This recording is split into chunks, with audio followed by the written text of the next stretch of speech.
अस्सलाम वालेकुम। अब हमारा CS507 का लेक्चर नंबर 6 स्टार्ट हो चुका है, सिस्टम्स वर्सेस प्रोसीजर्स। अब सिस्टम और वर्सेस प्रोसीजर में फ़र्क क्या होता है वो हम पढ़ते हैं। प्रोसीजर्स एक ऐसे स्टेप बाय स्टेप इंस्ट्रक्शंस होती हैं जो कि कोई स्पेसिफिक टारगेट या गोल को अचीव करने के लिए बनाई जाती है। जैसा कि अगर आप एक ऑर्डर प्रोसेस करना चाहते हैं तो उसके लिए आपको कुछ प्रोसीजर फॉलो करना पड़ेगा। लाइक आपको एक ऑर्डर पहले लेना पड़ेगा, फिर उसके बाद आपको ऑर्डर कंफर्म करना पड़ेगा, देन उसको शिप करना पड़ेगा।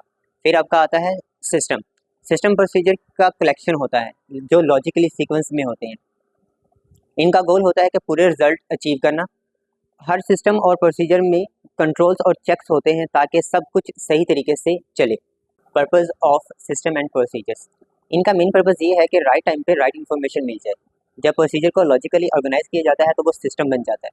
अगर उस सिस्टम में टेक्नोलॉजी ऐड कर दी जाए तो वो और भी ज़्यादा पावरफुल बन जाएगा। डाटा वर्सेस इन्फॉर्मेशन, डाटा और इन्फॉर्मेशन में फ़र्क क्या होता है? डाटा सिर्फ रॉ फैक्ट्स होते हैं या नंबर्स होते हैं जो कि प्रोसेस नहीं होते। जैसा कि 1 लाख है, ये सिर्फ एक नंबर है लेकिन इसका कोई मीनिंग नहीं बन रहा। अब इन्फॉर्मेशन आते हैं जब डाटा को प्रोसेस करके मीनिंगफुल बनाया जाता है तो वो इन्फॉर्मेशन बन जाती है। लाइक हमारे पास 1000 सेल्स ऑर्डर हैं। अब हमें पता चल चुका है कि अब हमारे पास 1 लाख ऑर्डर्स आए हैं। पहले हमें नहीं पता था कि ये नंबर्स है क्या, अब वो उसको डिफाइन कर चुका है। Generation of information, her information system का मकसद ये होता है कि रेलेवेंट और यूजफुल इंफॉर्मेशन जनरेट करे या इंफॉर्मेशन जनरेशंस के लिए यूजफुल होती है डिसीजन मेकिंग में, कोऑर्डिनेशंस में, कंट्रोल, एनालिसिस और विजुअलाइजेशंस में। Manual versus computerised information system, manual जो सिस्टम होता है वो पुराने ज़माने में होता था जिसके थ्रू हम बुक्स के ऊपर उसको रिकॉर्ड करते थे। आजकल हमारे पास कंप्यूटराइज्ड सिस्टम आते हैं।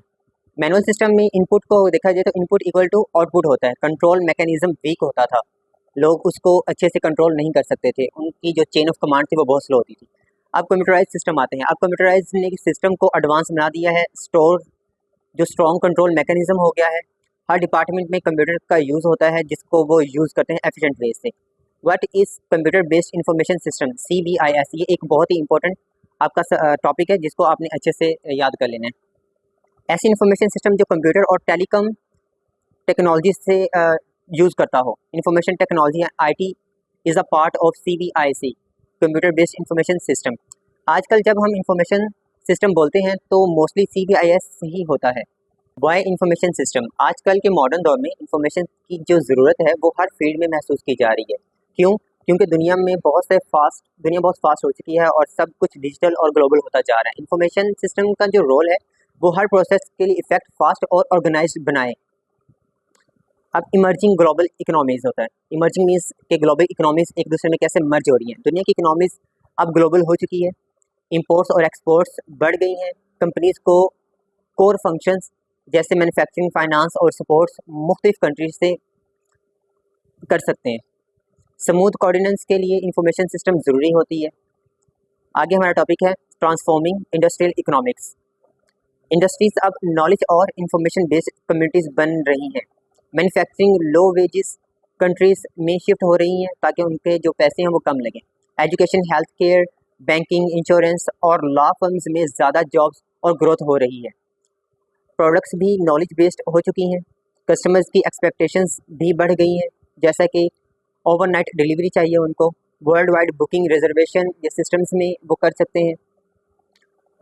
ट्रांसफॉर्म बिजनेस इंटरप्राइजेज, पहले बिजनेस हायरार्किकल होते थे, ऊपर से नीचे तक एक लाइन में कंट्रोल किया जाता था। फिर सेंट्रलाइज्ड हो गए, हर डिसीजन सिर्फ टॉप लेवल पे।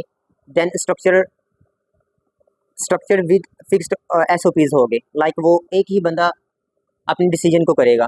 अब बिजनेस फ्लैटर मीन्स के फ्लैट सिस्टम में चले गए, डिसेंट्रलाइज्ड हो गए और फ्लेक्सिबल हो गए, मीन्स के हर बंदे से उसकी डाटा लिया जाता है, उससे उसका ओपिनियन, उसके डिसीजन लिए जाते हैं, फिर उसको प्रोसेस करके डिसीजन बनाए जाते हैं। ये सब पॉसिबल हुआ है इंफॉर्मेशन टेक्नोलॉजी की वजह से।